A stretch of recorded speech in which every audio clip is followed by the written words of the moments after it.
up, nerds? My name is Leslie Smith, and today on the Nerdy Narrative, I am going to take you into a genre that is perfect for this time of year. It's late November, or it was when I read the book. I'm not sure when this video is actually going to make it up on the channel. Definitely still in the winter months.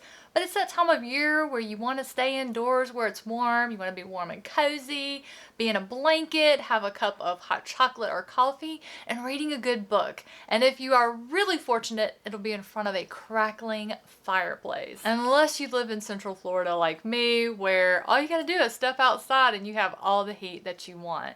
Guys, today I am talking about my latest read, which is also the newest release by author Nita Prose, The Mystery Guest. This is listed as the second book in the Molly the Maid series, but it is a standalone, and having read both books, you will be absolutely fine to pick up The Mystery Guest first.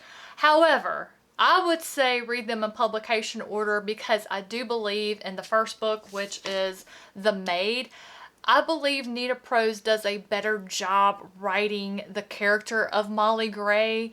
I felt like I knew more of Molly, although in The Mystery Guest we learn more of Molly's childhood, but I felt like I got a better grasp of it because I read The Maid first. That's just my 2 cents worth though. For those of you who read and loved The Maid, you probably already pre-ordered The Mystery Guest, but for those of you who did not know there was a second book in the series, I've got good news for you because today is the release day for The Mystery Guest. So if you watch this non-spoiler review and you decide, yes, I need to take the plunge on book 2, you can hop right down to your favorite bookstore and grab a copy. The Mystery Guest returns us back to the Regency Grand Hotel, where our favorite maid, Molly Gray, who has now been head maid for going on 3 years, has found herself embroiled in yet another murder mystery. Except instead of discovering a body, she, along with a room full of people, actually witnesses famous author, the master of mystery himself, J.D. Grimthorpe, keels over and dies right before he can make the secret announcement in front of all of the guests for this VIP event that's happening in the tea room at the Regency Grand. This was supposed to be the event that was supposed to provide some good press for the hotel and help clear away any negative feelings that anyone may have after the death of a previous guest years prior, which is where we meet Molly for the first time. Of course, it's Molly's nemesis, Detective Stark, that shows up to investigate after the author's mysterious death, and it becomes clear very quickly that it was a murder. Just as Molly suspected would happen, the detective begins looking at the hotel employees as possible suspects, namely Molly's new maid in training. For those of you who are no stranger to cozy mysteries, you know the list of suspects do not stop there, and if you've read The Maid, you know that our beloved Molly always talks herself into quite a mess. For those of you who haven't read The Maid, Molly is a neurodivergent character who was raised by her grandmother. She doesn't pick up on sarcasm, innuendos, that type of social interaction. She's doing her best to learn, and because Nita Prose tells this particular story in a dual timeline, we get to learn a lot about Molly's childhood and how it is that she became a maid and followed in her grandmother's footsteps. And I thought it was quite clever how the author tied in Molly's childhood with the current events of the story. So once again, we are following Molly as she accidentally finds herself trying to determine who the murderer actually was. Nita Prose gives us many lovable characters, a lot of humorous characters. In fact, several of the employees of the Regency Grand that we met in the first book are back in this one. Some of them we get to know a little better. And if I had to say there was one thing that I didn't like is there wasn't enough Juan Manuel. In fact, he was gone home to Mexico visiting his family, that they did have a few conversations. I was so sad. I love their cute little romance. I really wanted more of their story, but perhaps we're going to get that in a future book. While I absolutely loved being back at the Regency Grand Hotel, I love how beautiful this place is described, or at least that's how Molly sees it. Molly loves her job. Molly is proud of her job. She takes such pride in her work. She loves the cleaning and restoring each room to a state of perfection. She always inspires me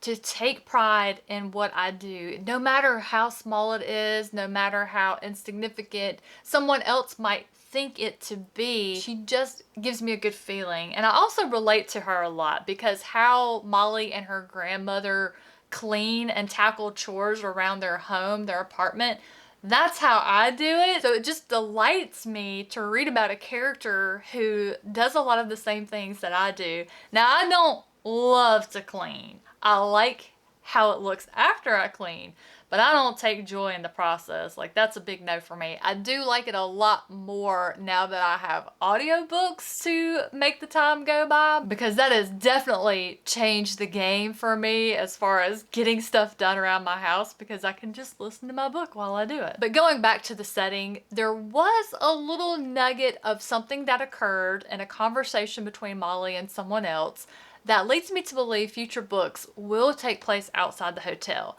I do hope that there's a way to tie in the hotel somehow.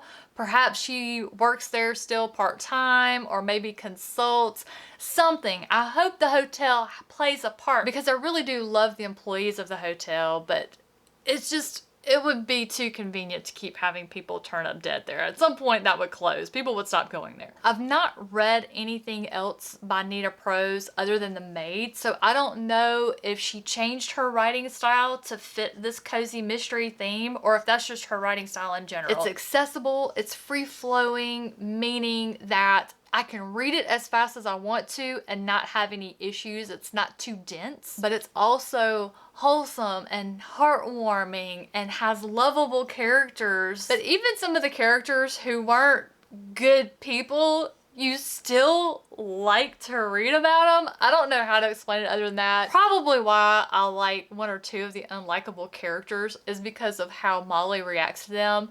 Molly tries so hard to always think positive of other people and to speak kindly to other people. And sometimes that is so difficult, and the word choices she uses to get the point across without being ugly is just hysterical. Absolutely loved it. If you haven't read The Maid, you can absolutely start with The Mystery Guest. It is a standalone, but there are connections. Some of the same characters appear in both. Again, I would highly recommend going with The Maid first. I did not listen to The Mystery Guest on audiobook. I had the ARC. Huge thank you to NetGalley and Ballantine Books for allowing me the pleasure of reading this one early so I could talk about it to you guys. The audiobook narrator is Lauren Ambrose, who also narrated The Maid. So if you listen to The Maid and you enjoyed that narrator, it is the same one, which I did listen to. I immersion read the first one. Lauren Ambrose reminds me a lot of Julia Whalen's narration, which is one of my favorite audiobook narrators. So if you're into audiobooks, I would definitely recommend The Mystery Guest. Whatever format you choose, whether you're an audiobook listener or you prefer to read digitally or physically, The Mystery Guest is one that I would absolutely recommend, especially if you enjoy quirky main characters. Thank you all so much for being here today. Hope you enjoyed hearing about this one. I hope it's one that finds its way onto your TBR. If you want someone to message about who you suspect along the way, absolutely find me. All of the ways that you can contact me are down in the description box below, along with a link to my written review for The Mystery Guest and a place where you can pick up a copy of the book if you like. Take care, and I'll catch you in the next one.